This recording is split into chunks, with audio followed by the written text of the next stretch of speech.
Yesterday we have started with this topic, budget. What is budget? Budgeting. Budget is it's a financial plan, and budgeting is the process of preparing budgets.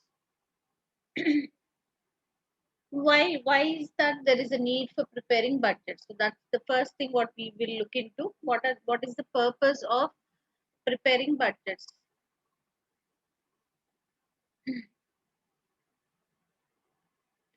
See, budget is a quantitative expression of a plan of action prepared in advance.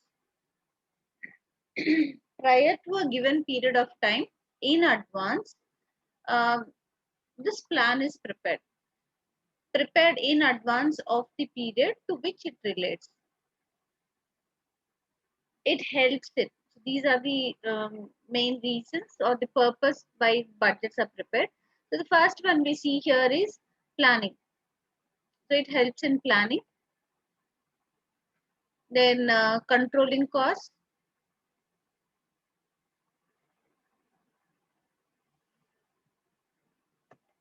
performance evaluation, authorization of expenditure, motivation, communication of targets, coordination of activities. It's not in the same sequence we would be looking into, but let's look into this one.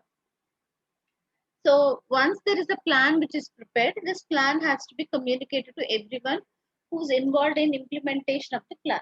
So those people who are implementing this plan, it has to be conveyed to them. It has to be communicated to them.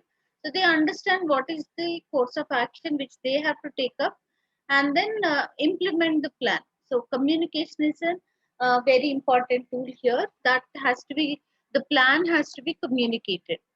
So once everybody understands about the plan, everybody works in coordination. So everybody's goal is the same thing, that is the achievement of the organization objectives.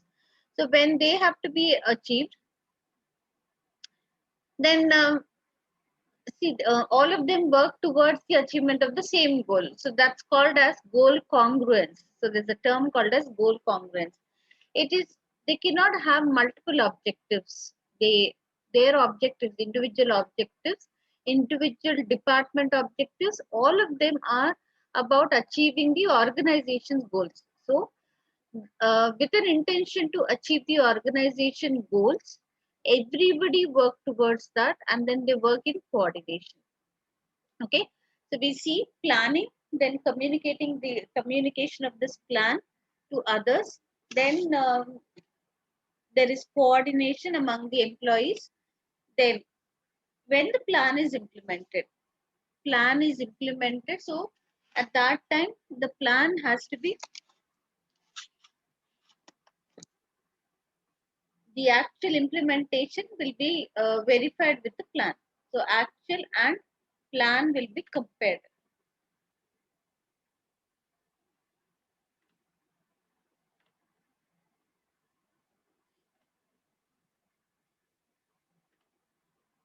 See, I think I have already mentioned to you about the way Google Map app works. Did I mention to you? What is the concept of that? Anytime did I explain that to you? Controlling of cost.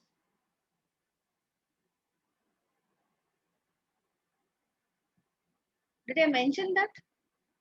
Google Map app.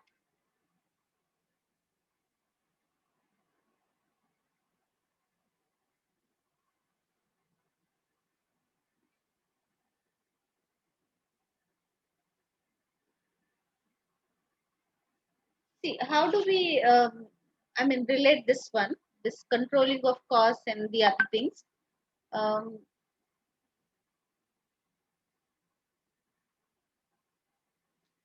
you must have used this app called as Google Map when you are set out to reach a new destination, new place where you've never been to that place.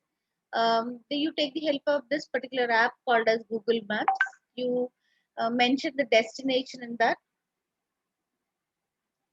and then you're set out to reach that particular place. But then halfway through, you also want to verify whether you're on the right track. So you open that app to check whether you're on the right track.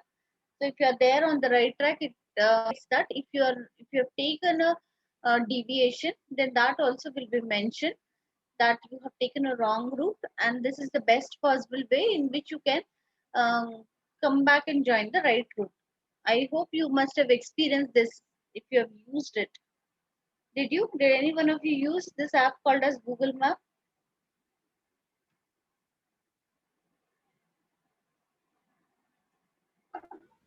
Yes, ma'am. Yeah, yeah. So you understand that. So how does it work? So what does it? I mean, indicates. It indicates that you are going in the right track, or it indicates that you have to. You have taken a wrong route, and then you have to take another route to come back onto the right track.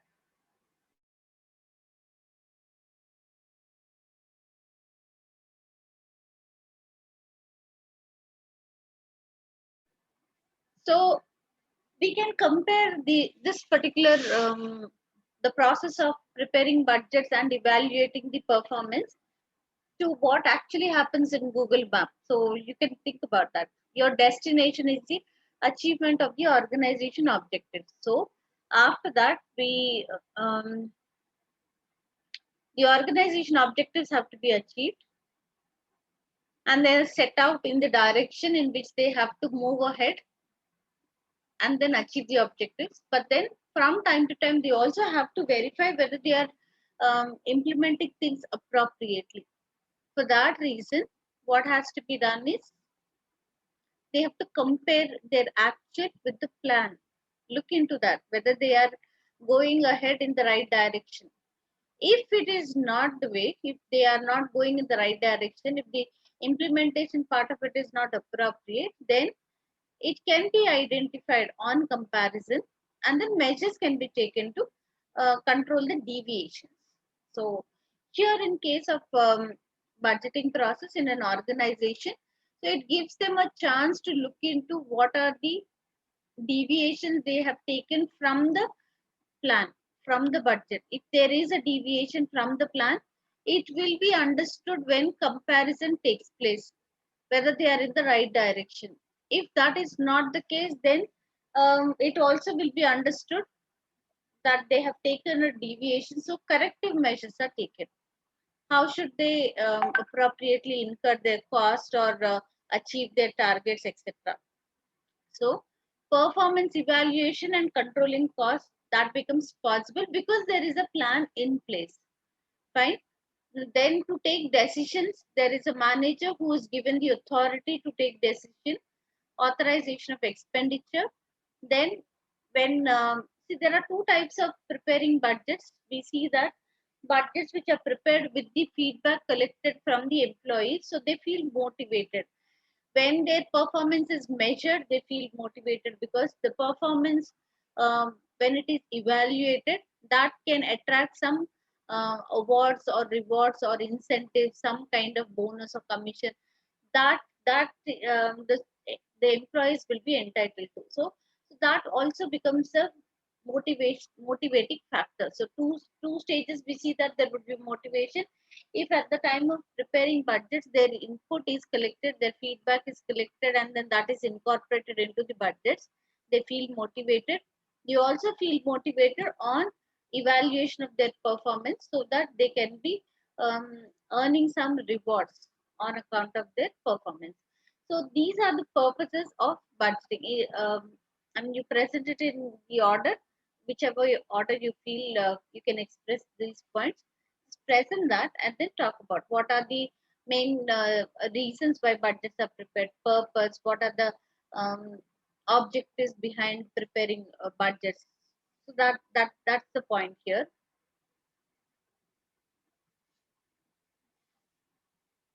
Then under budgeting, I'm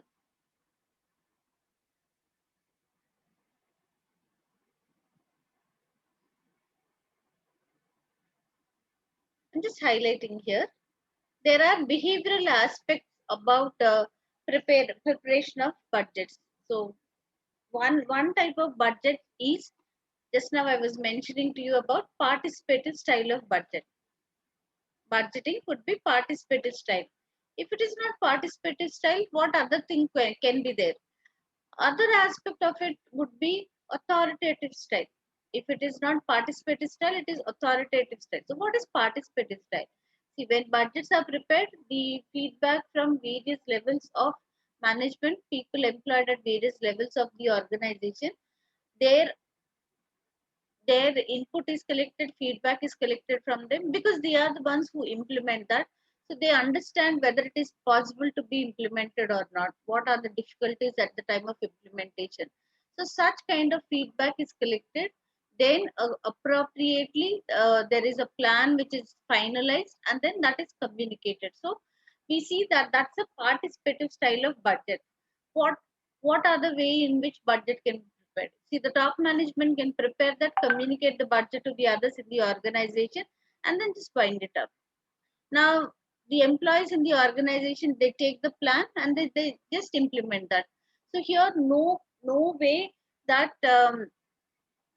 their input is collected, feedback is collected, so that can act as a demotivating factor.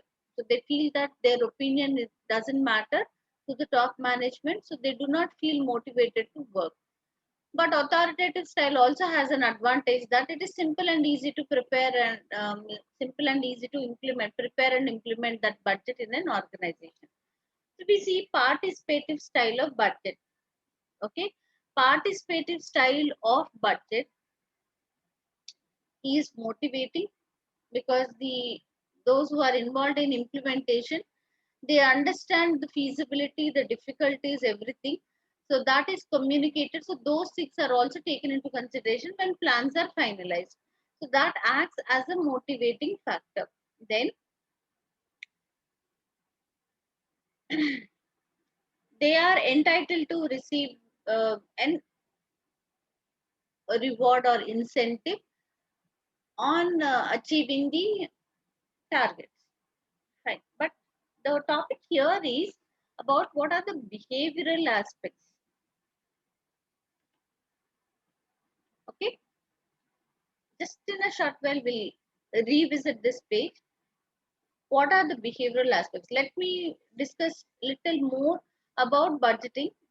Let's have an understanding about budgeting little better, and then revisit that page to understand about what are the behavioral aspects. So behavioral aspects is when people are involved in the organization in terms of implementing the plan, what problems arise, or how does their behavior affect the performance in the organization. That part we will have to focus that, so we'll look into that. But let's understand little better about what is the entire process of budgeting and all, and then we'll go back to that slide. So preparing budgets, how are budgets prepared? So let's start with that first one. First, how are budgets prepared?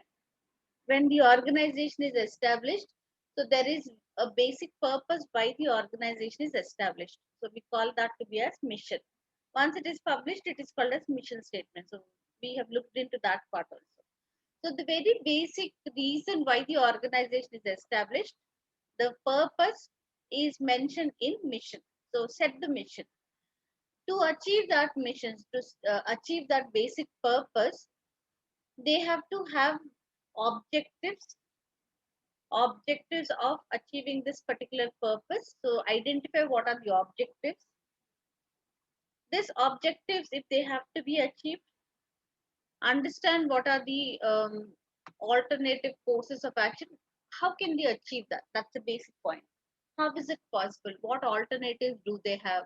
How can they achieve the objectives which they have set for themselves, so that the basic purpose, the ultimate purpose of the organization can be achieved? Okay. Then gather data about alternatives, select course of action, implement short-term plan in the form of annual budget. So now this they look at the mission cannot be achieved in a short period of time. That is during the entire lifetime of the organization, that this is what would be achieved. The mission and the objectives when we are talking about, this is within view of a very long period of time. It's just that an organization set up and the next year they can achieve the objectives.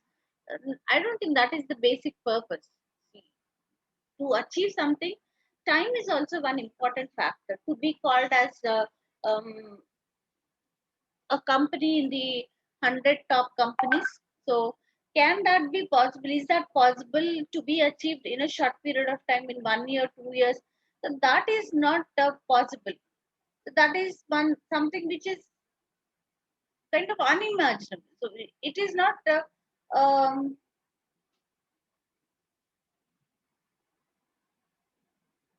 a short-term scenario. One second.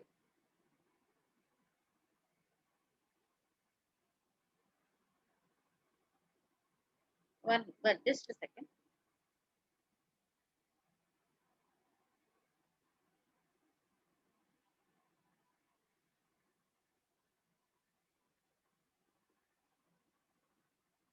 Okay. If they want to achieve something to be called as a best company, or they want to have a market share of 50% or 40%, 30%, something, see that can be achieved in a longer period of time. It cannot be instantly achieved. It is a time taking process. So they have to set how do they achieve that, but that basic purpose of that. So identify what are the objectives. So they are looking at a very long period of time, a strategic period of time, which is long period of time. Anything about 10 years is the period. But then, do they wait until 10 years period or more than that? That period is done, and then they look back and then they understand whether they have achieved it or not. No, though it can be achieved in a very long period of time, but that long period of time has to be again broken down into shorter periods of time. So after they identify the objectives, then what is the alternate course of action which has to be taken up, needs to be understood. Then gather all data about alternatives, select the course of action. Then for the shorter period of time, for very short period of time or the current period of time rather, then they go about preparing plans. So implement short-term plan in the form of annual budget. So once they prepare plans, the plans are implemented. So at the time of implementation, continuously their plan is to be monitored. Like the way we look into the Google Map, continuously we look into the app to understand whether we are going in the right direction. So also when the budgets are implemented, these budgets also have to be continuously monitored. The implementation part of it has to be continuously monitored. Compare it with the budgets which are prepared. If there are deviations, measures are taken to correct the deviations. So respond to divergences from plan. Okay. Now these short-term plans, so every period these short-term plans, all of them, they ultimately help in achieving the very long period of time, or the long-term basic purpose of it can be achieved. Okay, so it is broken down into shorter periods of time. So for these short periods of time, we see budgets are prepared. Now these budgets are financial plans which address a particular aspect of it. So we can look into what are the various types of budgets at that time. The clarity would be little better.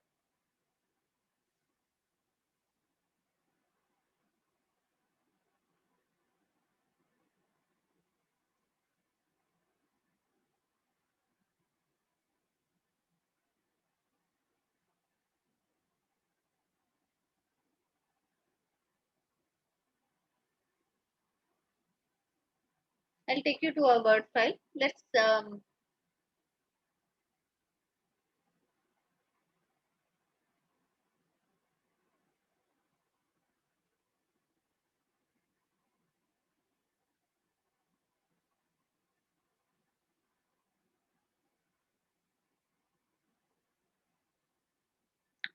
see in the word file. We are now going to learn.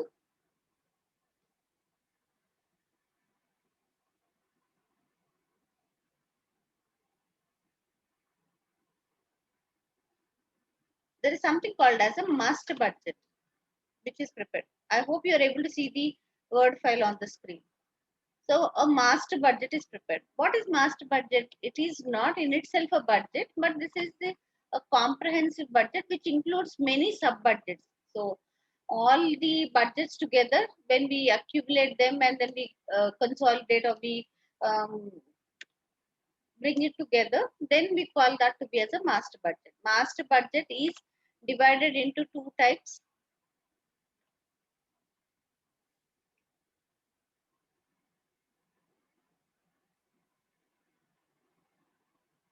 First one, we see that it is operating budget, operating. The second one is financial budget. Second category of budgets is operating budgets. The second one is financial budget. So this is what we are going to learn. So under operating budget. So I will start writing on the word file.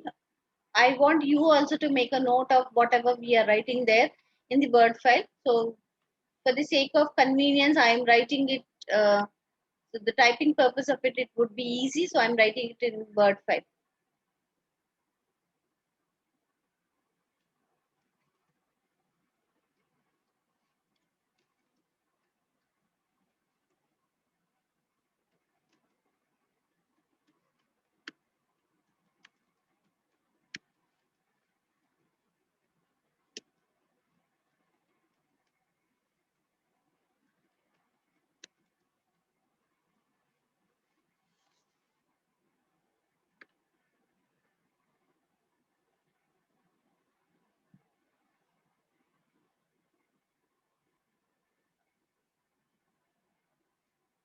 Let's start with first one, operating budgets. What do we have under operating budgets? All of you please make a note of it in your notebooks.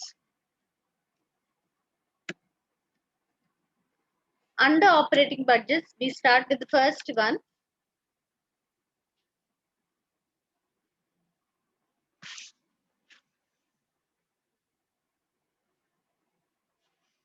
What do you think is the main operation of the business? What's the main operation of the business?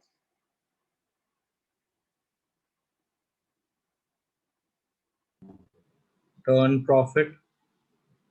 Earn profit is the objective of the business, the purpose, the objective. The objective is to earn profit or maximize profit. Operation is the activity. What do you think is the main activity?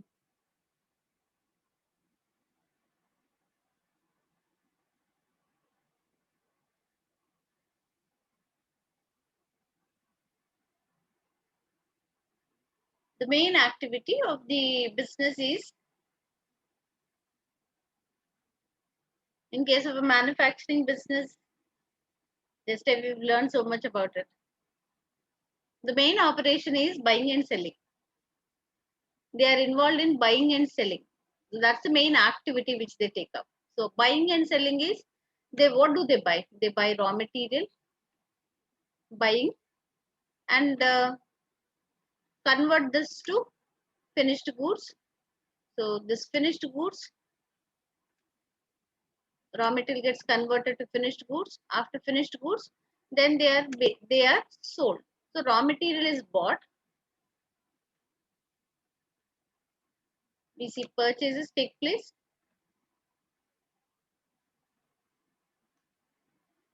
Purchase of raw material, conversion of raw material into finished goods.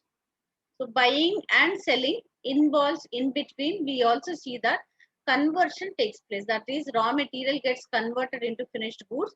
These finished goods are taken to the customer. That is, all activities which include attracting the customers, delivering the products to the customers. That is, promotional activities, advertisement, marketing, all of the selling and distribution activities. They are taken up so that the goods can be finally delivered to the customer. That's the main operation. So if they are not involved into manufacturing, what are they involved into? They are involved into rendering services. So ultimately, so the concept which they perceive, that is delivered to the customer. So it may not be technically conversion of raw material in case of service industries, but the kind of arrangements which they make so that the service can be delivered to the customer. So that's the main point there.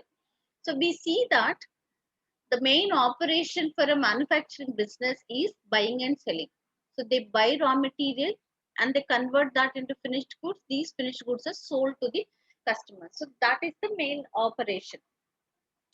So in case of preparing budgets, so when they are preparing plans or budgets, so the first point what they start with is they understand that how many units can be sold in the next period. So that is with the help of forecasting techniques. Of course, we have not done anything about forecasting techniques, the numericals. If at all, if you have a statistics paper in your college, please focus on regression, correlation, those topics very clearly. I do not know how does it go about in your colleges done. So first thing is they forecast what would be the sales for the next period. Okay, the number of units which can be sold, the demand is forecasted. So based on the demand which is forecasted, step number one is they start with preparing a sales budget. A sales budget is prepared.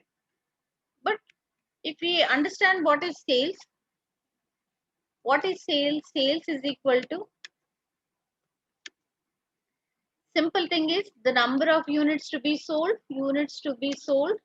If they can estimate this and understand at what price these things would be sold, selling price per unit, that is sufficient. Only two variables are needed to know so that they can prepare a sales budget. A sales budget is prepared by understanding what are the number of units which they would be selling, that what are the units to be sold in the next period, into at what price they would be sold. So if these two variables are known, then it becomes possible to prepare a sales budget. Once sales budget is prepared, so then now how does sales happen? See, sales cannot happen out of nowhere. To sell the number of units, there is something which is required, that is the production is required. They need to produce. They need to produce, then only they have the units which they can be which can be sold. So the second budget what we have is production budget. So the starting budget is sales budget. The second one is production budget. So how is the production budget prepared? So how many number of units have to be produced? See, one point. Do you think all the units that are produced during a period are sold during the period, or do they take up a decision to produce only those that can be sold in the next period? If these are the units which can be sold in the next period, do you think that they would produce only the number of units equal to the number of units sold? What do you think? No, ma'am, they'll produce more. They produce more. The reason why they produce more is in case if there is any unexpected demand arising. So to meet that unexpected demand or rise in demand, as a cushion, they have more number of units produced. So that is a policy almost all the organizations take to invest some amount, produce excess units than what is expected to be sold. So we see that there would be some unsold stock also. Until now, many times I have this trading account I drew this one. We have this concept of trading account. So if it is a T form, of course, you might be doing that in a vertical format, the income statement format. But if we have to prepare a T form of trading account, how does it look? The reason why I am writing this one is it is convenient, it is easy for us to understand that. So if the in trading account, we start with the opening stock, which means any stock which is unsold in the previous period is brought down to the current period, plus additional units are produced,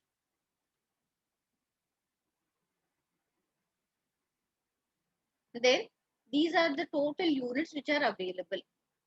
Of course, we write the value of these items in the trading account, but for convenience sake, if we can look into this as number of units instead of writing it as the value of these units, if we only talk about what are these number of units, Those units which are brought forward from the previous period to the current period, that's opening stock units.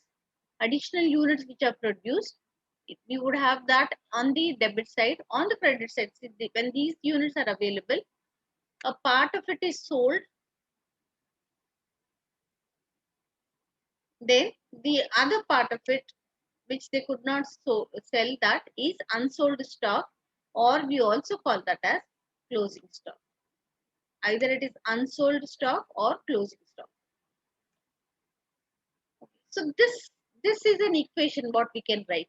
Opening stock plus production, opening stock plus number of units produced is equal to sales plus closing stock.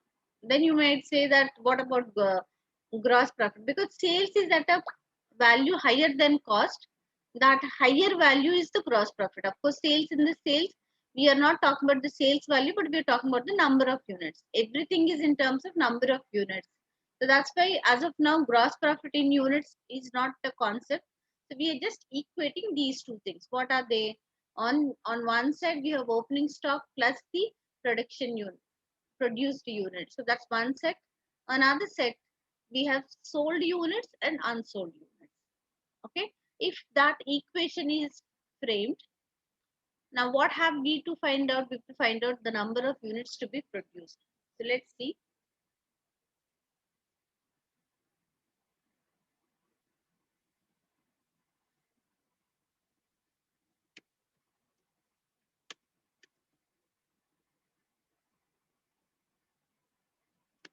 Is equal to, see, we have on the other side sales plus the closing stock, and take opening stock to the other side, so it becomes minus. So we have sales plus the closing stock minus the opening stock.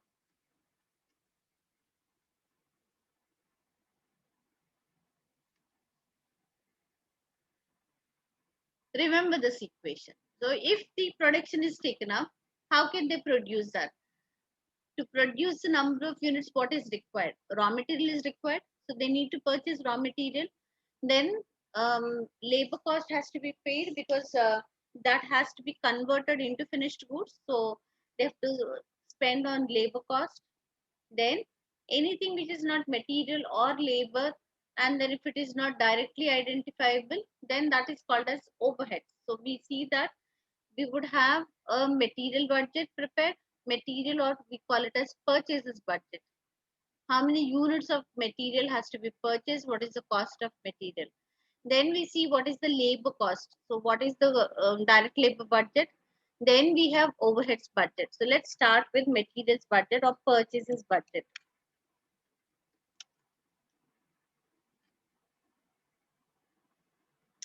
Purchases also, see, when they purchase the raw material, they purchase more than what is required by the production. For the production, as many whatever are the number of units of material required, they usually buy more than what is required for production. In case if they have to take up additional production, the material should be available. With that intention, they purchase more number of units. So whatever is the logic we have applied it for production budget, the same is the logic we will apply it here in case of material to be purchased. So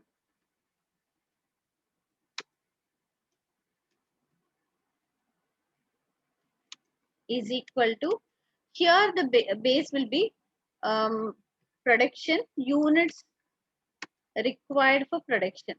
How many ever are the units of material required for production? Units required for production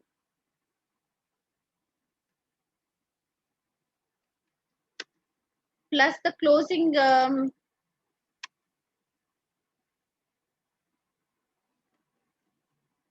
closing stock of raw material, RM I'm writing, then minus opening stock of raw material. Here it is closing stock of finished goods.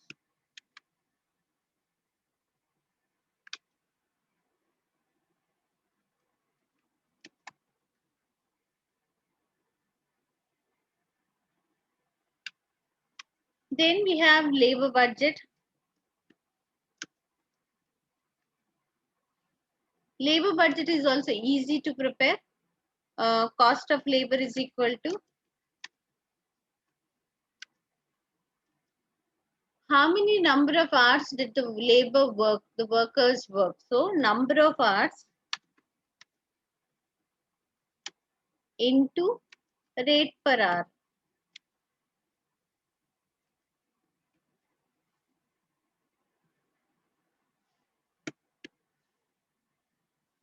Only one important point what we have to remember is all workers are not paid uniformly. Based on their skill set, the wages are different. See, the workers are categorized as skilled workers, semi-skilled workers, or unskilled workers. Depending on whatever is the category to which they belong, the rate is decided, the number of hours into rate per hour. Maybe we will have that categorization about skilled workers, how many hours did they work, into what is the rate per hour. Unskilled also similarly, semi-skilled also similarly we would do that. That's the only thing what is taken into consideration. But otherwise, the calculation of cost of labor is the number of hours uh, they have worked into rate per hour gives us labor budget. Then fifth category is we see that overhead budget have to be prepared. As of now, I'm not explaining overhead budget, how it has to be prepared, because overhead budget, under that, we see that um, first one is production budget has to be prepared. Overheads which are incurred in production activity. Then we see overheads which are incurred.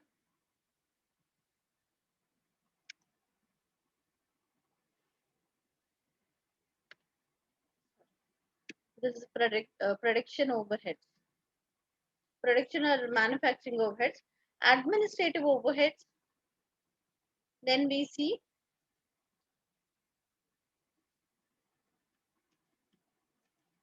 selling and distribution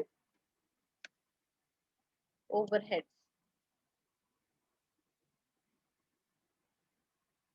See, administration overheads are not dependent on production. Whether they produce less, they produce more. All the time, administrative expenses are the same. So we can call this one to be as a fixed budget.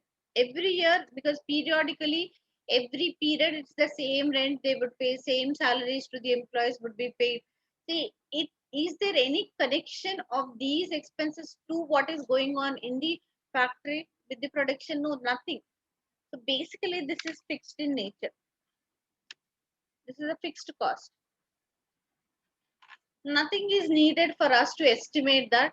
Maybe at the most some incremental changes are made, but that periodically every period it would be the same. Nothing to be connected to the number of units produced. So it is not identifiable with the activity, manufacturing activity. So it's a fixed in nature. Production overheads, on the other hand, it is connected to the production activity. Therefore, we need to understand how to prepare that. So, for the moment, of course, there is one concept called as flexible budgeting. Flexible budget, the way in which flexible budgets are prepared. So, that is how production budgets are prepared. Production overhead budgets are prepared. So, I am not doing it right now. Selling and distribution is also a semi-variable cost, partly fixed, partly variable. So how is it prepared? So we can look into that. So these are the various things which are required to be um, planned for, starting from how many units would they be selling. To sell that many number of units, how many units have to be produced, sorry, how many units have to be produced to produce um, these number of units. What are the number of units of raw material? What is the cost which has to be purchased? What is the cost of these units which are purchased? What is the cost of labor? What is the cost of overhead? Now everything which is required to prepare an income statement is available here. So what do we have in the vertical form of this income statement? We start with sales. Sales minus cost of goods sold is called as gross profit. Minus operating expenses which are incurred in the office in the selling and distribution activity. So all of them when they are deducted, finally we have what is net profit. You have done, I guess. So you are aware of how an income statement is prepared. So once these things are prepared, that gives them a chance to look into preparing a budgeted income statement. See, all the items of the income statement are already available. They are already prepared in a budget format. So with all these items, a budgeted, or what we call it as, there's a concept, there's a term called as pro forma income statement, budgeted income statement, or pro forma income statement. This can be prepared. Of course, this is not the actual income statement. This is a budgeted income statement because all the other variables are also um, prepared as budgets. So take all those things and prepare a budgeted income statement. The second category. What do we have the second category as? Financial budgets.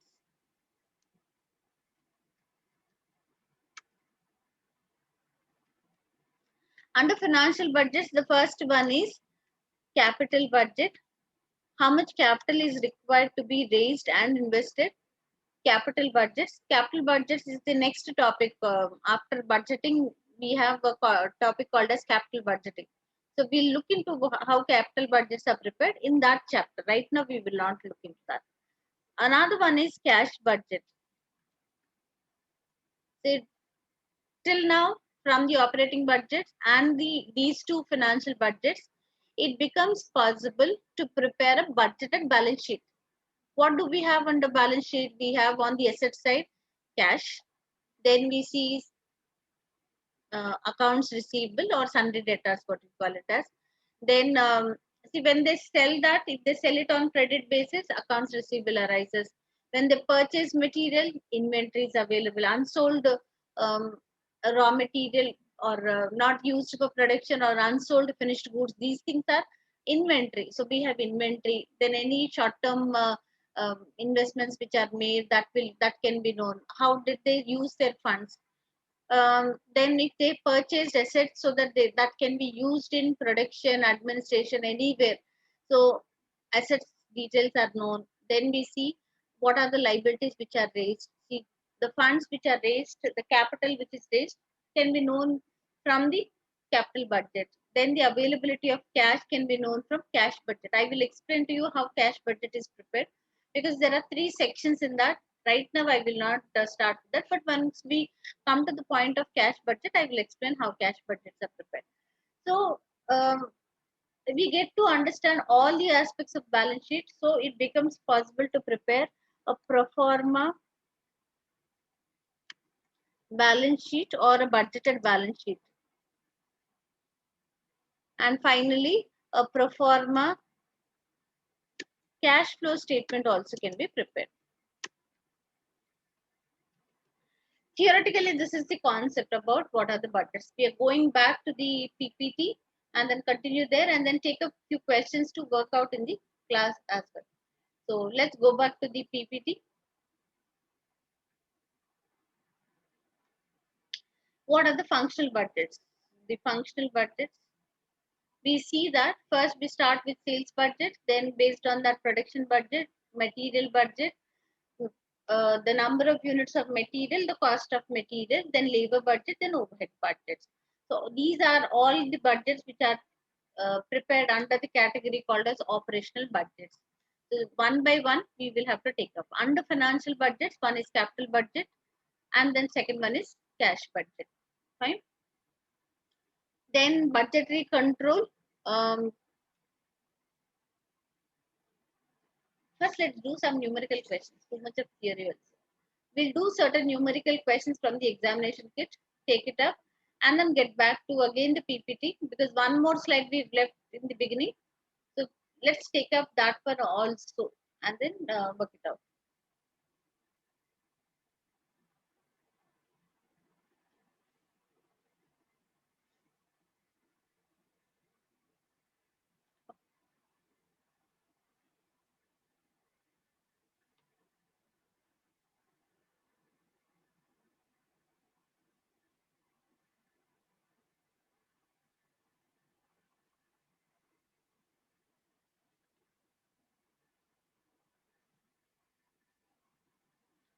So budget preparation.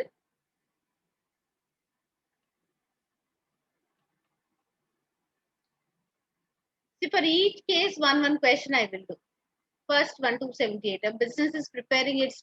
I hope you are able to see this PDF file. Yes, you are able to.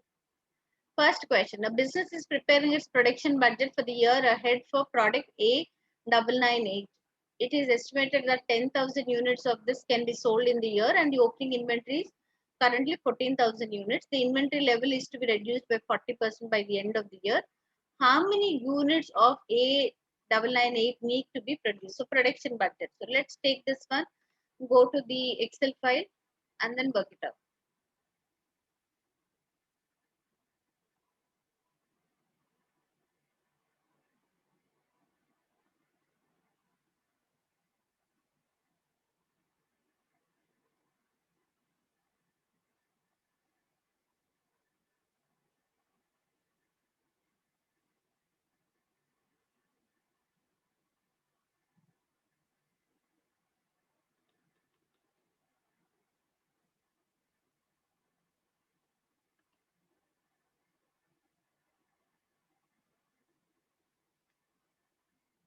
Question number 278. How many units have to be produced? So that's the question.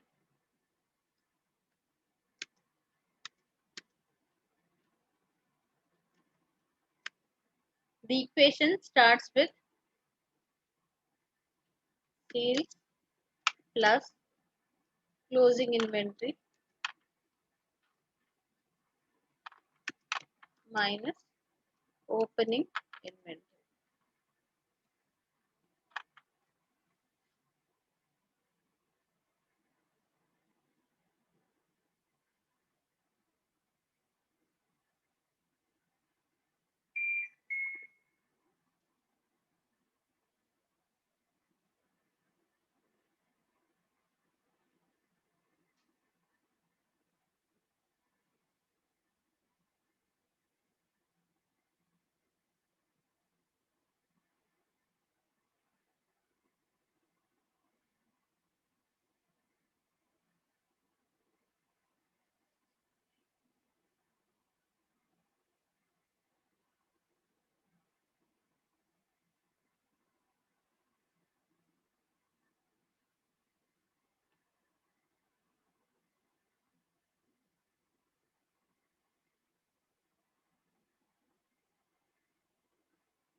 What do we see here? It is estimated that 100,000 units can be sold. Opening inventory is 14,000, but closing inventory at the end of the year, the inventory, whatever is there, should be reduced by 40%. So it's only the 60% value of the inventory, what they've been maintaining as ending inventory, of that they should reduce it by 40%. So that's the concept here. So how many units of sales? We see 100,000 plus the closing inventory.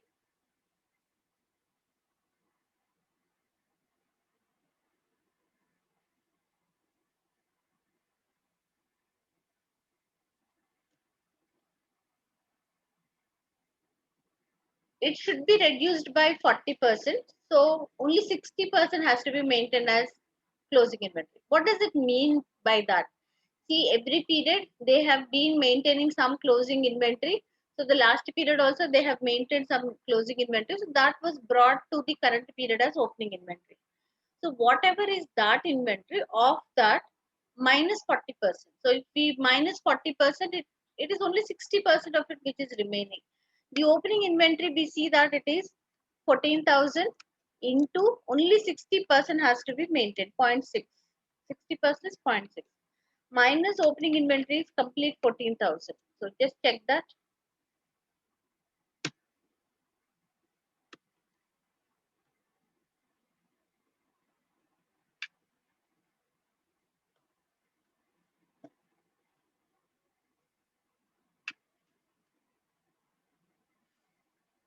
So 4,400 units. Is it 4,400? This itself is 100,000, no? Correct. One more zero. Okay. 100,000 plus 14,000 into 0.6 minus 14,000. 94,400.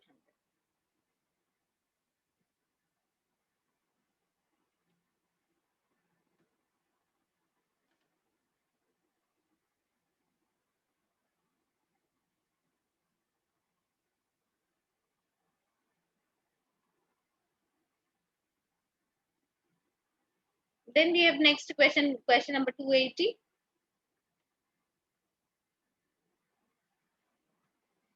If it's not clear, please stop me. A process has a normal loss of 10% and a budgeted output is 4,500 liters for the period. Opening inventory of raw material is 600 liters and is expected to increase by 20% by the end of the period. What is the material usage budget? The material usage,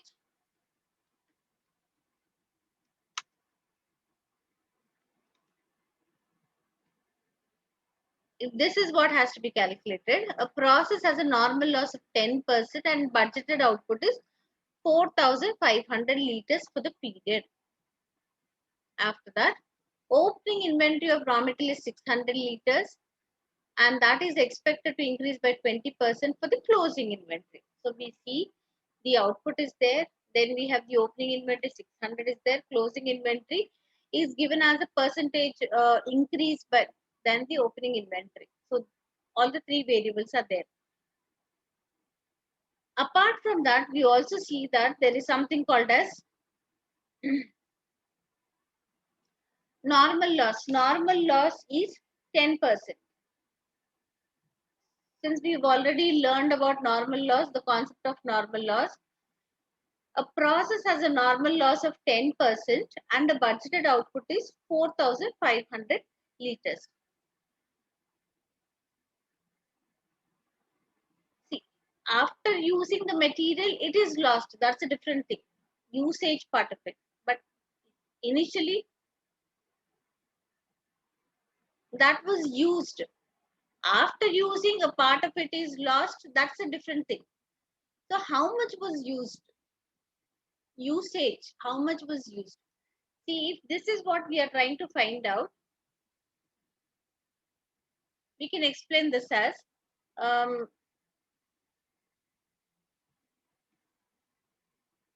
output is given as 4,500, 4,500 and budgeted output is 4,500 liters. Then normal loss is not mentioned to us, but that's only given in terms of percentage. Total usage will be 100%, isn't it? Total usage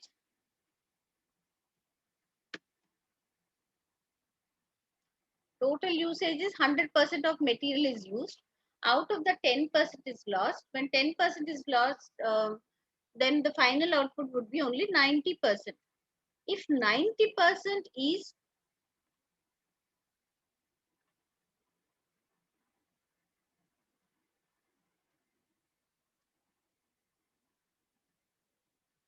if 90% is 4,500 liters, 100% is how much? Normal loss is how much? So we can find out. So 4,500 into 100 by 90%. This is equal to what? And this is equal to what? So this can be calculated as, total usage can be calculated as is equal to 4,500 into 100 divided by 90. So that is the logic. Just calculate that way.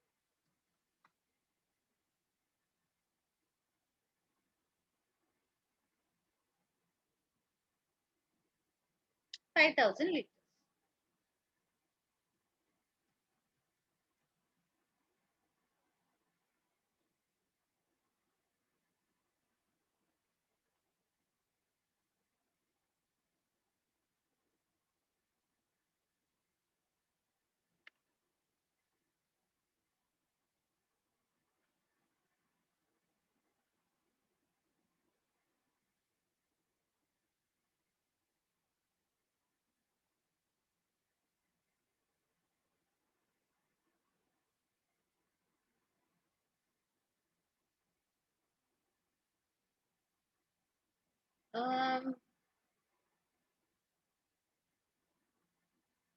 See, the logic cross multiplication. Um,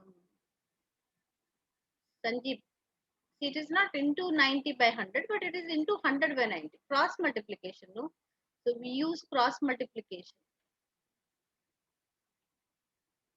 So this into this divided by this. So this can be calculated. So into 100 by 90. It's not 90 by 100. See, if we have to find out the output should be calculated as into 90 by 100.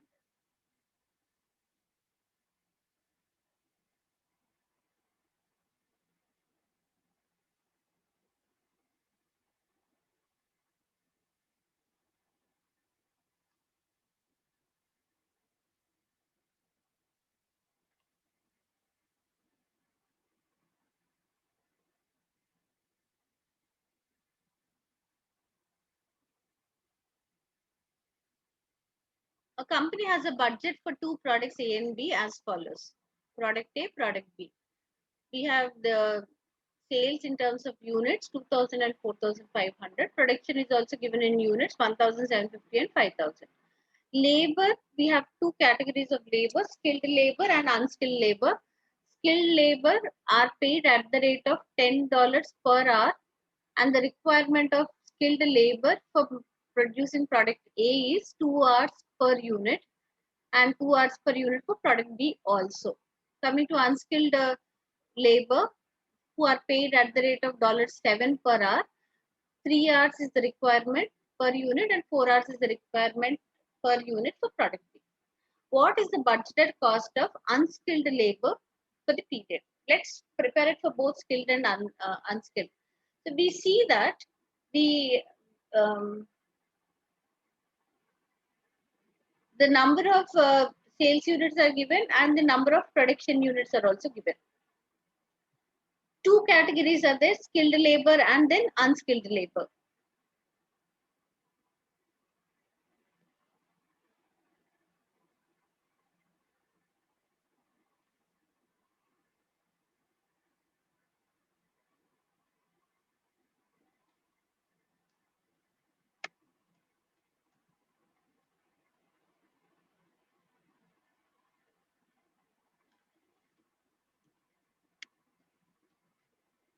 Product A,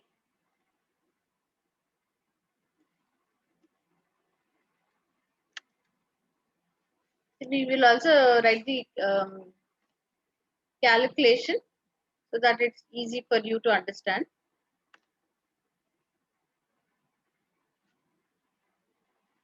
First category is skilled labor. Of course, it's only unskilled labor they have asked, but I'm just showing skilled labor. How do we do the calculation? The calculation would be, they have produced 1750 units. So 1750 units. Each unit requires 2 hours. Each hour paid at the rate of 10. So I'm just writing the calculation. 1750 into 2 into 10. Just check that.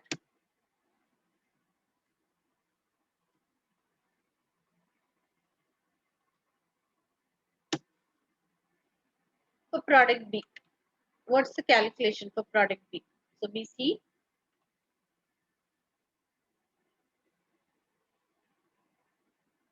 5000 into 2 into, they are paid at the rate of 10.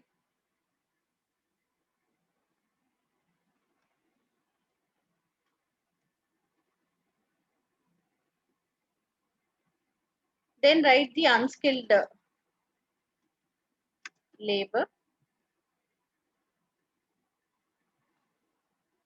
1750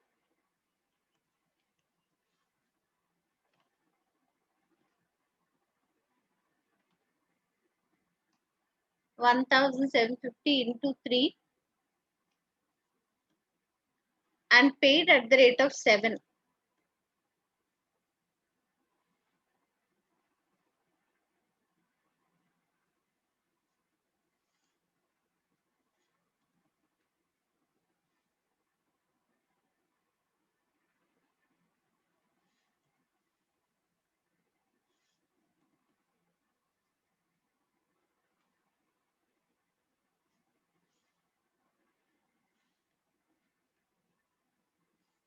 Okay, so these are the amounts. Of course, this is all what is asked, but if we have to prepare the total cost also, we can prepare. Ma'am, Yeah.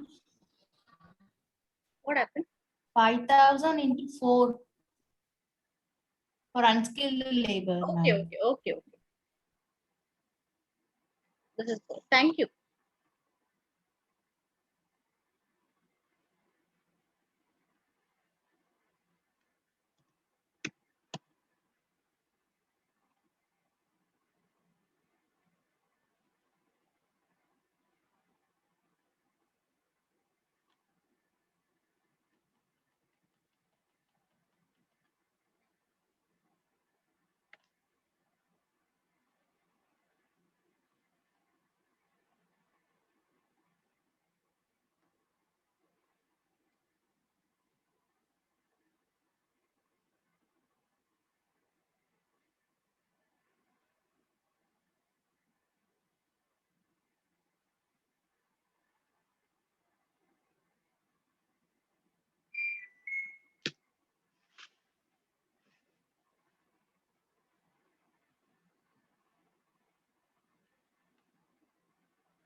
Question number 284. A company makes 2 products X and Y which are sold in the ratio of 1:2. The selling prices are 50 and 100 respectively. The company wants to earn 100,000 over the next period. What should the sales budget be of X and Y? The selling prices are given 50 and 100, and to earn a revenue of 100,000, then we need to find out how many units of X and how many units of Y have to be produced.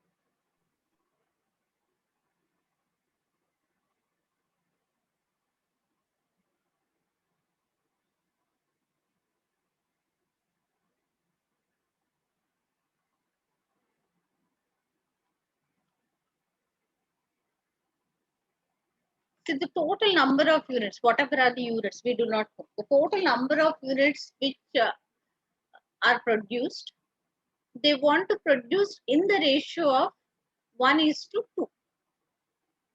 See, if 1 unit of X is produced, 2 units of Y would be produced. So in the ratio of 1:2, they want to take up the production. So the revenue which is generated will be in the proportion of 50X, that is 50 into 1 plus 100 into Y would be 2 units, no? 100 into 2. Let's write selling prices of, first we see X. X is 50, Y is 100. The ratio in which units are sold is 1:2. So which means that if they sell 1 unit of X, they should be selling 2 units of Y.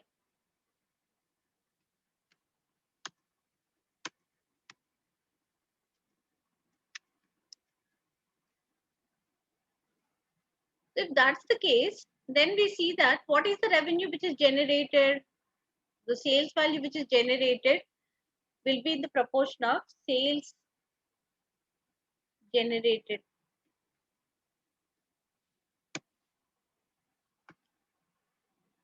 X will give 50, 15 to 1, but Y will give double that, which is equal to, we see 100 into 2, double units, 2 units into the respective selling price. So here it will be into 100 into 2, so 200. Altogether, the total revenue which they can generate is by selling one unit of X and 2 units of Y will be 250. Now they have a desire to earn a revenue of 100,000. So 100,000 should be earned in this proportion of 1:2 and having this set of 250, this revenue. Now 250 is made up of 50 generated from sales of X, 200 generated from sales of Y. Fine. If total income is equal to total sales is given as 100,000. After that, we see sales of X and Y is 250.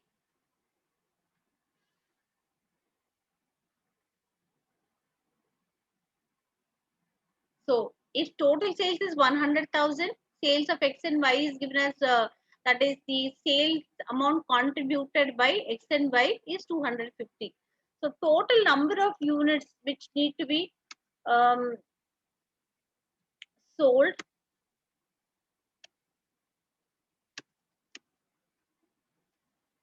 would be, we see that 100,000 divided by 250.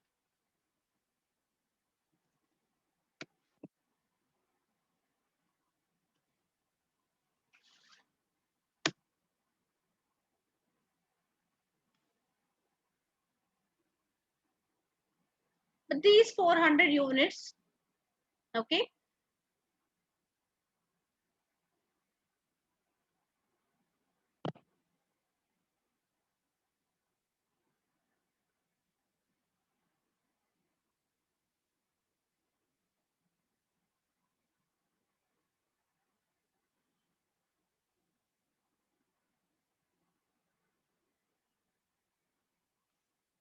one hundred thousand.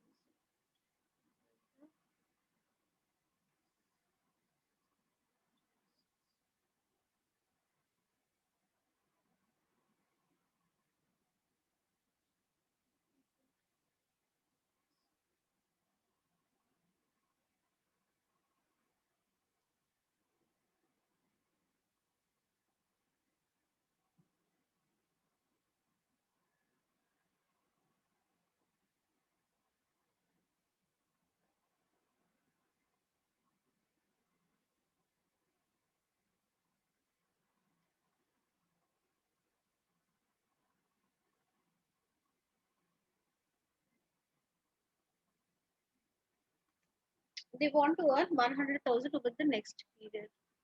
Company makes two products. Selling prices are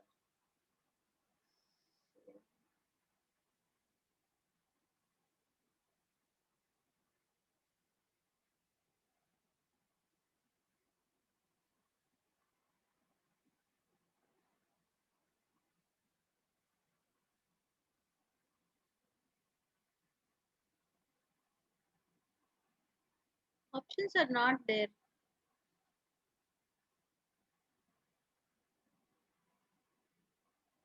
Am I missing some point? Just the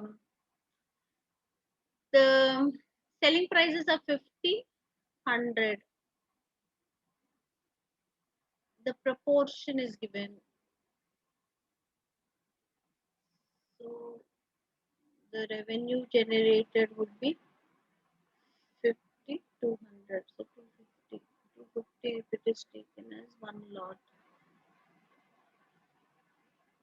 So one lot has 250. Okay. So this is one lot of units. So one lot is giving 250.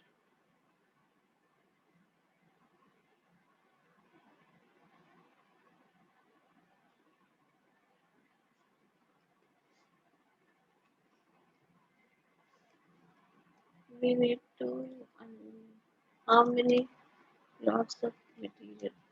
How many batches of material? That comes out to be as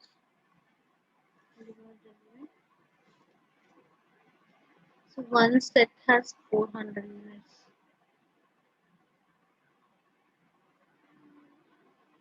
One 400 sets should be there. Okay. Sorry. Just pay attention this one. See, if one set of X units are sold, it would be 50. Another set of Y units, two units which are sold, it is 200. So one entire set of units, that is including X and Y together, the total revenue generated is 250. So total revenue generated is 250. If sales of X and Y in the proportion of 1:2 when they are selling, so then it is not total units but total um, sets of, let's put it as batches, total batches of or total lots of material which can be which needs to be sold. So that is coming out to be as 400. So one batch has 400. So one batch of units is 400. So how many units should be there of X? Whatever is there in X, double the amount should be Y.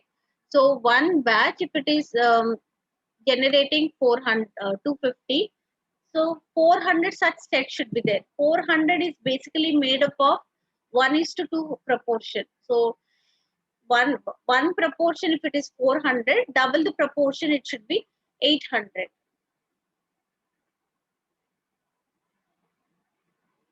So the answer would be for X, the ratio of units to be produced is equal to 1:2, or X would be 400, Y would be 400 into 2, 800. So the option D is the correct answer.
Let's see question number 285. A business is preparing its production budget, materials usage and materials purchases budget for the forthcoming period. The following information is known. We have budgeted sales 2,300 units. Then current inventory of finished goods 400 units. Required closing inventory of finished goods 550. Each unit of the product uses 6 kgs of material X, and details of this are as follows. Current inventory of X is 2000 kgs. Required closing inventory of X is 2600 kgs. What is the production volume required for the forthcoming period to meet the sales demand. So question number 285, we are asked to find out production volume.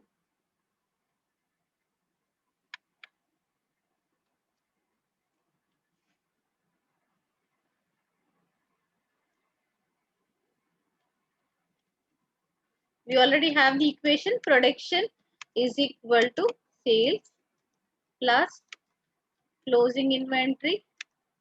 Which inventory? Closing inventory of finished goods minus opening inventory of finished goods. Done. So we see sales. Sales is given. Budgeted sales are 2,300 units plus the closing inventory. Required closing inventory of finished goods is 550 units minus opening inventory is 400 units. That's it, as simple as that. So find out how much is that.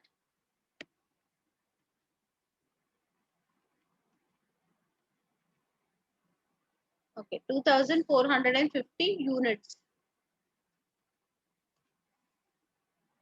Don't get confused between which type of inventory should be used. So in case of production, it is finished goods. In case of purchases, it is raw material. We have both the sets of inventory, which is finished goods inventory is given. Then we also have the raw material inventory.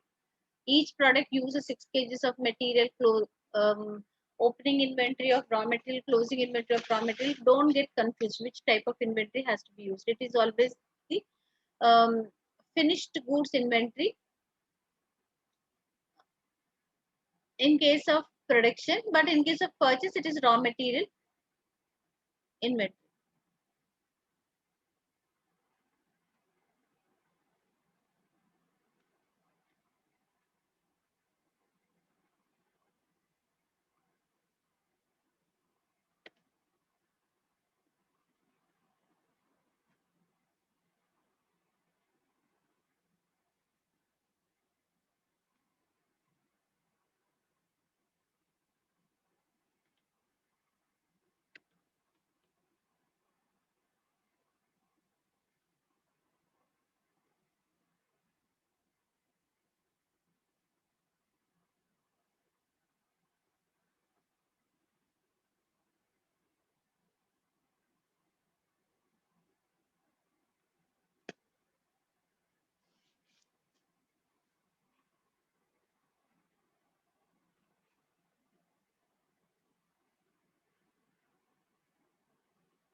A company makes 3 products X, Y, and Z. The following information is available.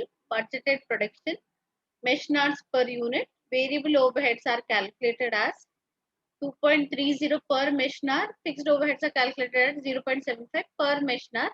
What is the total overhead budget? So we have to prepare the overhead budget. How are overheads calculated? We have earlier also learned about how overheads are calculated.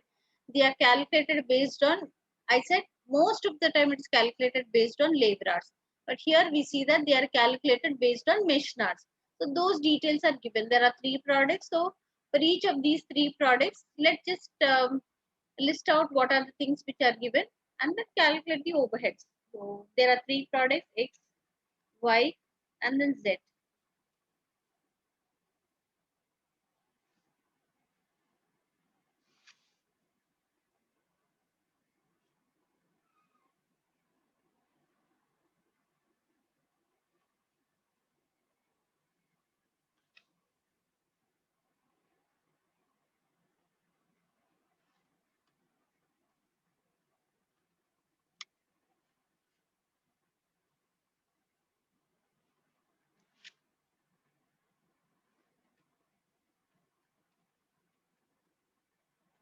Budgeted production is given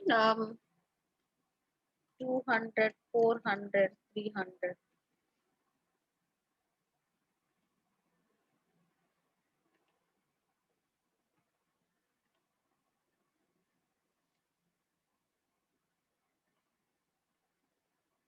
Then we have mesh nards per unit. Mesh nards are given as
Okay, I am in mute. Sorry.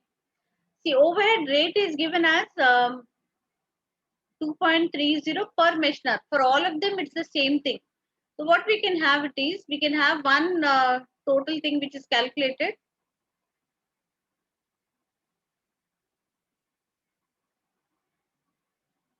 I'll write it here total.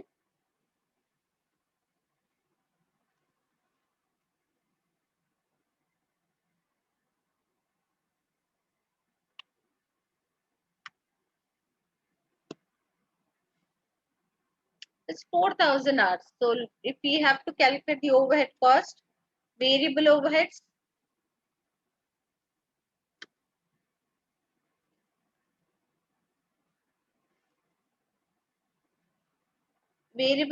are calculated at the rate of 2.30 per mesh hour. Total mesh hours are 4,000. So is equal to 4,000 into 2.3. Then fixed overheads,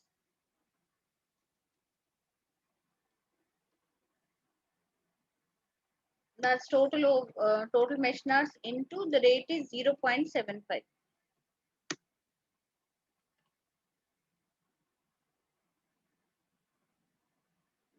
Total overheads 12,200.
It says the following information should be used for the next three questions. A toy manufacturer produces two products, a clockwork clown and a wind up train. Standard cost data for the products are as follows. We have clockwork clown, wind up train, direct material, direct labor.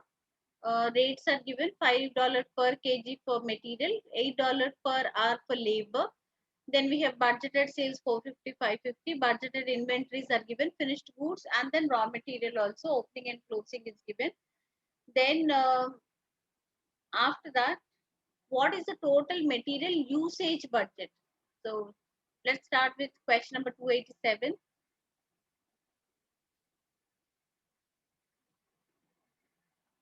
Material usage budget. Usage is how many units of raw material is used. What's the equation? What's the equation?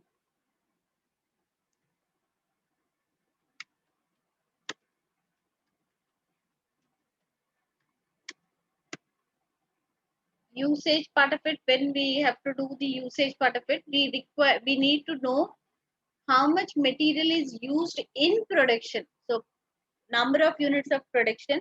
Able to follow, or is it difficult? Are you able to follow?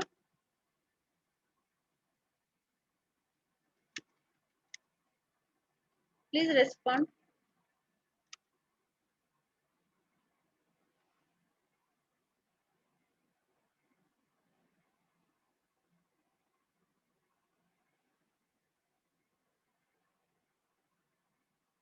No one's responding. Are you able to follow? Yes, Yes, ma'am. ma'am. Okay. Yes, ma'am. Gave me a shock. No one's responding. I got a doubt. See, basically, here what is asked is what is the requirement usage of material. So number of units required for production. So how do we know? First, we need to know how many number of units are produced. Is that given in the question? We have material, labor, budgeted sales is given, and other details about finished goods and then raw material is given. But number of units of production is not given. So step number one is first we have to find out what is production. Okay, but it is not one product, one thing. There are two products. So let's first mention those two products: Clockwork Clown.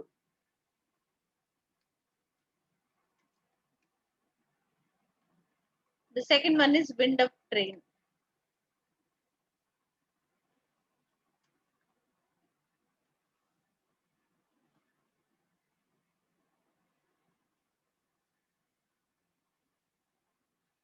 Clockwork Clown. See, the sales are given. What's the equation for production? Production is equal to sales plus closing inventory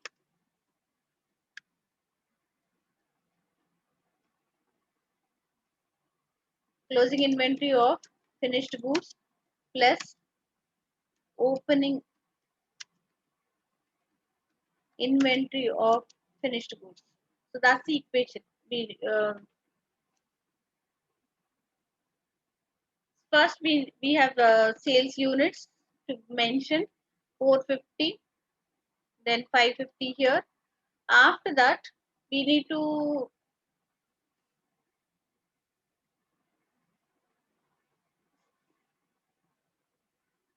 to add the opening closing inventory. Finished goods closing inventory is 30 and 40.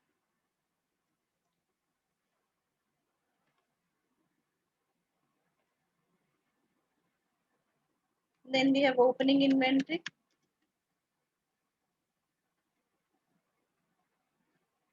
which is equal to 20 and 50. Find out production.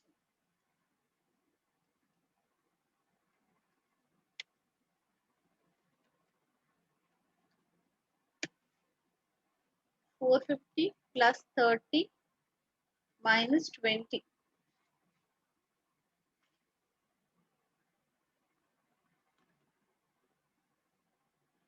So 460 and 540. So if 460 and 540 are given, see the number of units per unit of the product. We have it as given in the first line. You see that 2 kgs of material and 1 kg of material. Material required per unit is equal to 2 kgs here, and then we have 1 kg here. So total material used 460 into 2,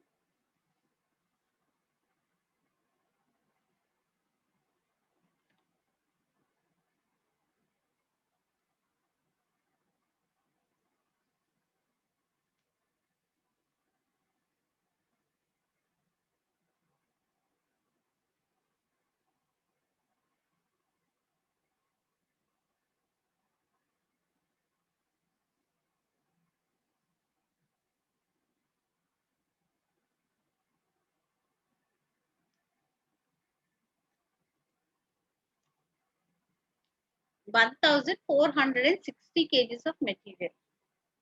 That's question number 287. I'll bring this entire thing down.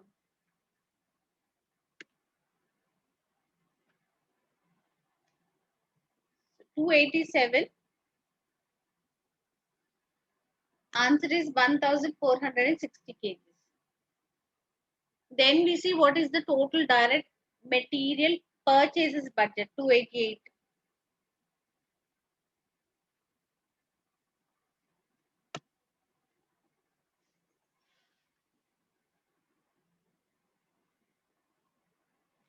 For purchases budget,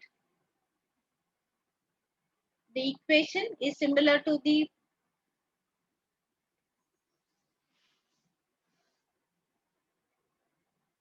production budget equation. So we have these two products, clock down and clock down, and then wind up.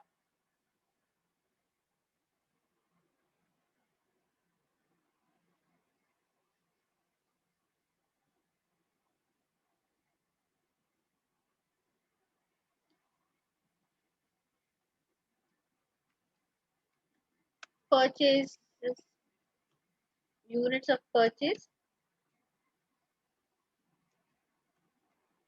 is equal to units required for production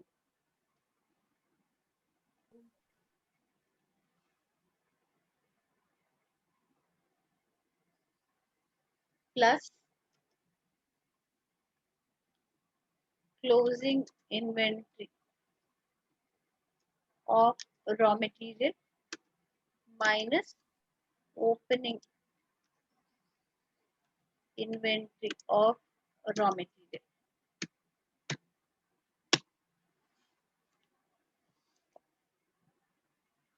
So here we see the total number of units required for production. We got it as 1460. Otherwise also individually for each product also can be noted.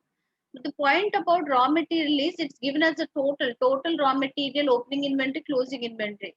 So we have to start with 1460 rather doing it in this tabular form for individually each one of them.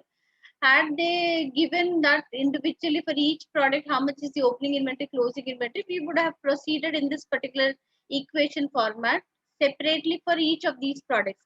But because the total closing and opening inventory are given, so we cannot do it in a tabular form. We have to do it, finish it off in one particular equation.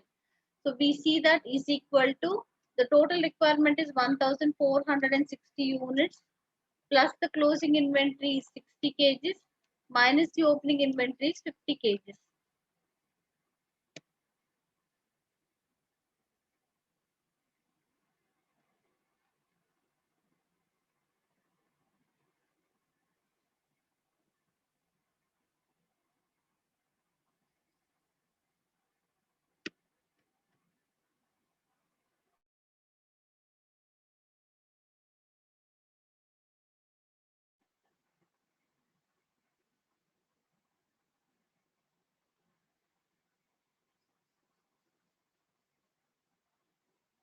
So we got the total units which need to be purchased are 1470 kgs. Question is asking us what is the total direct materials purchases budget. It is not mentioned in terms of kgs, but the answers, the options which are given are in terms of dollars. So what's the cost of material? The cost of material is given to us as in the question as uh, direct materials $5 per kg. Just take that and then multiply and then find out what's the answer. Cost of material to be purchased.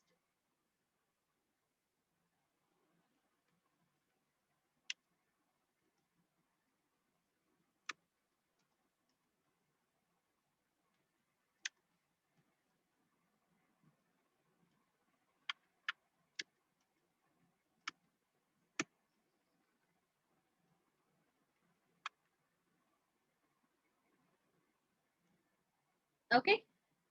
Let's take the next question as the last one and then move to the next part of it, which is cash budget. I'll make you do cash budget and then we can wind up today's class. Question number 289. What is the total direct labor budget?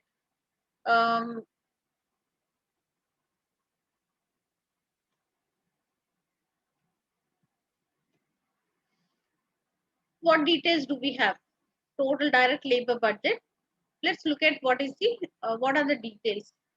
Direct labor is given as $8 per hour. The time required is 18 minutes and 30 minutes. 18 minutes per unit and the 30 minutes per unit for each of these two products.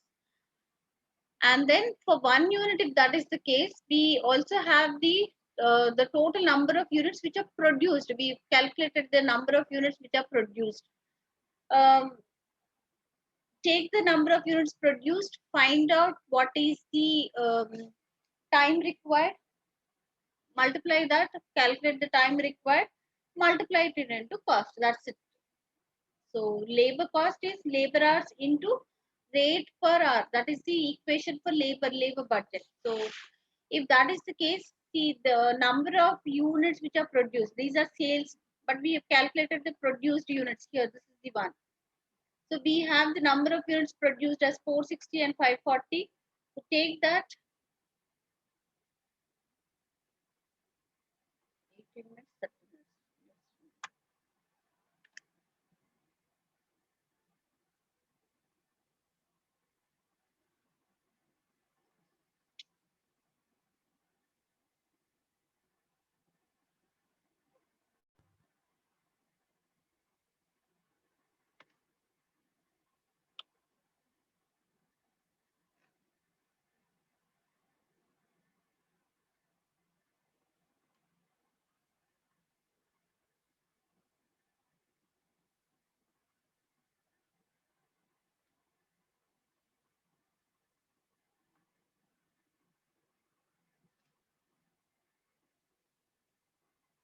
So units produced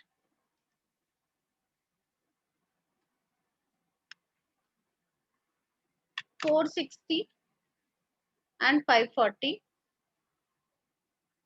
Time required per unit 18 minutes and 30 minutes.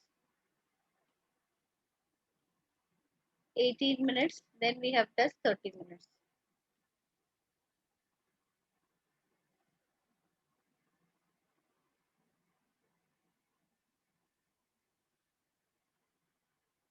What's the rate?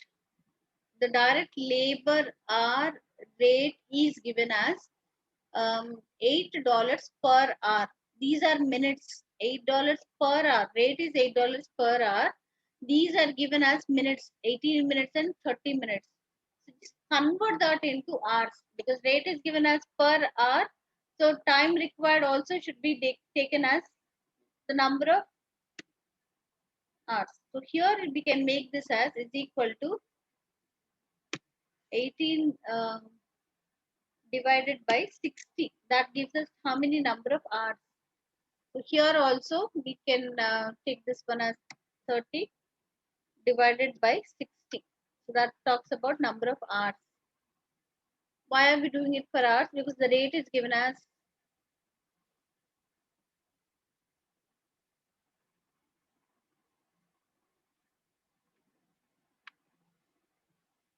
calculate what is the cost of labor.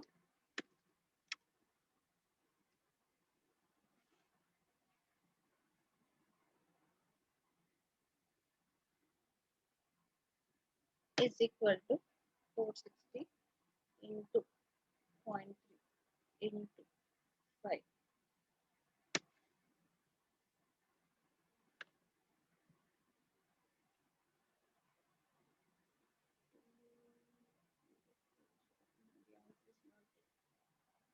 What's the rate? Is it 5? Sorry. It's 8, not 5. Sorry, this is 8. Yeah, 3264 is the total cost of labor. Operating budgets will end it here. We'll move to financial budgets. The next question we will work out will be for cash budget.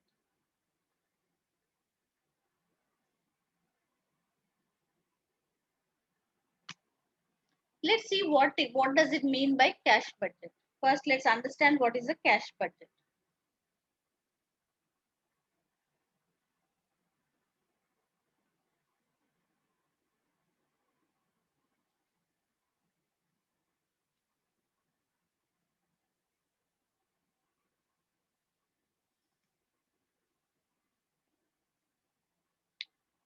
See, if you put in a box some amount of cash, let's say 1,000 rupees, you put it in a box.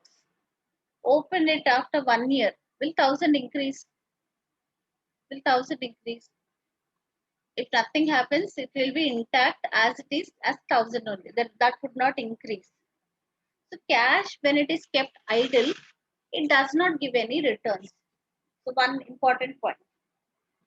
It does not give any returns. So generally in business, we see that all the cash amount, whatever is available, that is invested into some investment. They purchase fixed assets, they purchase current assets. So some way the investment is made. The amount of cash available is invested into assets. Fine? Because assets earn returns. Suppose they put it in a bank account. Bank gives some interest. If they put it in some kind of investment, that gives some profit. So some returns are earned. Okay, but that is one aspect. Second aspect. See, cash is required to run their business. They have to pay their due amounts, which for which they would have purchased material. For that, cash has to be paid. Labor cash has to be paid. Overheads cash has to be paid. See, cash again is required. Cash should not be kept idle is the first concept. Second concept talks about cash is also required to meet their day-to-day expenses. Okay, so how much should be kept available, how much should be invested is the concept what we have to understand. How much cash is needed is, if it is known, that much of cash will be kept available, the rest of it can be invested, because any amount of money which is kept idle will just be idle without earning any return. So the cash amount should be invested, but yet at the same time, some amount of cash also should be kept available for their requirement to make the payments. Whatever are their payments, whether they have to pay to the supplier, to the owner for rent, or to the employee's salary, wages, etc. Other expenses also which the business requires to pay. Now, in that particular concept, a cash budget is prepared to know what is the requirement of cash during a period. How much cash do they require during a period has to be first known. If they know that requirement of cash, then that much cash will be kept available and the rest of it is invested. Done. So just now we have looked into the operating activity. What is their operating activity? It is buying and selling. So they are constantly involved in buying raw material, converting them into finished goods, then selling these products and generating revenue. So there is a cycle which is going on all the time. So cash is first invested. Earlier also I gave you this operating cycle. Cash is invested into raw material. Raw material gets converted into finished goods. Then finished goods are sold. If they are sold on credit basis, so finished goods will be converted into credit sales, and the credit sales, at the end of the credit sales period,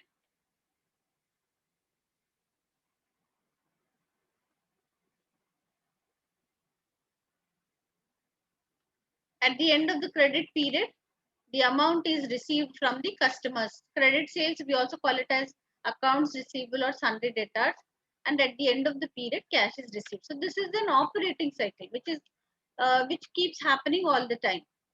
So cash comes in when customers pay the amount, cash comes in. This cash is invested again into raw material, so it goes out. Then it is blocked for a while. Then again cash comes. So there is a cycle which keeps happening all the time. That's called as operating cycle. Done. So they keep receiving cash, they keep spending cash. So first thing is what has to be understood is during a period, whatever is the period for which the budget is prepared, during that period, how much cash do they receive? So first step is we need to find out what are cash receipts. How much do they receive during the period? How would they receive? They receive the cash amount from the major source of revenue is sales. When they sell goods, they receive cash. So cash receipts has to be, they have to be first calculated. Second, what are the payments they need to make? How much payments do they have to make? Payment to the supplier, payment to the owner, payment to the employees, etc. So there is a list of payments which have to be met. So first, how much cash they would receive, the receipts part of it has to be calculated. Second part of it is what are the payments which are required. So payments have to be calculated. So if receipts are more than payments, they would have a surplus. There will be a surplus. Otherwise, if payments are more than receipts, there would be a deficit. So either a surplus or there would be a deficit.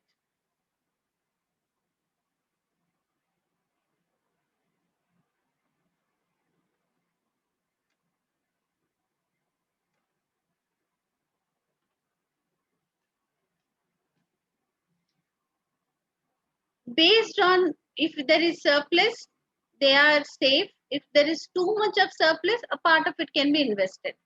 If there is a deficit, if they would see that they do not have sufficient amount of cash to make the payments, if there is a deficit, payments are more than what cash is available with them. So in that case, they make an arrangement for a short-term loan or something. Some arrangement will be made so that cash arrangements can be made out of which they can make the payment. So that is the concept about what is the cash budget. So it says that a cash forecast is an estimate of cash receipts and payments for a future period under existing conditions. A cash budget is a commitment to plan for cash receipts and payments for a future period and taking any action. So whatever is the action necessary to bring the forecast into line with the overall business plan. See why do they have to take a loan or make an arrangement is if payments are not made on due date, the goodwill of the business gets affected. See, then there would be a negative indication which is passed on among the stakeholders. Others will get to understand that they do not have sufficient cash. The goodwill gets affected, the reputation gets affected. Therefore, there should be arrangement of some cash amount to be made at the end of the period. So first part of it, we need to find out how to calculate about what are the cash receipts. The second part of cash budget is what are the payments to be made, and the third part of it, comparing about what is the receipts versus what is the payment, that is surplus or deficit. Then some amount of opening balance of cash would be there, closing balance of cash also can be calculated. Basically, this is what has to be done under cash budget. But I see that the time is done. So today I will end the class here. One or two cash budget questions we will work it out on Monday. Monday we will work out cash budget, capital budget because it's a separate chapter altogether. So we can work out then. After cash budget is done, little certain other topics about budgets are also there. Um,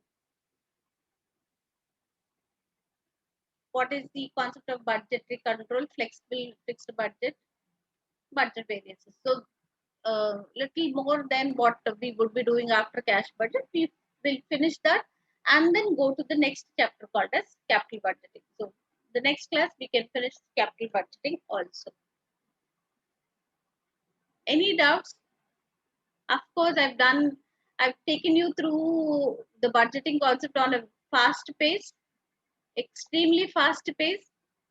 But one important point is you will get the recording also. So time is the constraint, so I cannot help with that. So the recording would be there. If you have any doubt, you can um, listen to the class again and again so that your doubts are clarified. Because I also have to accommodate other topics uh, in the rest of the time and take you through some numerical questions in the coming classes also. So I know it is on a fast pace, but recording is there, no? So you can follow the recording. Any doubt? Anywhere, any doubt?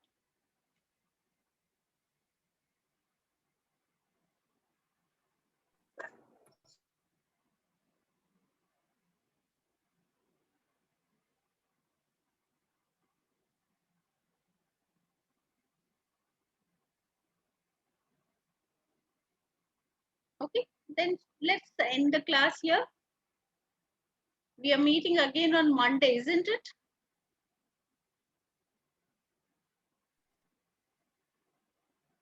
Yes, ma'am. Yes, ma'am. Yes, ma'am. Yes, ma'am. Okay, let's end the class here. Good day. Happy weekend also.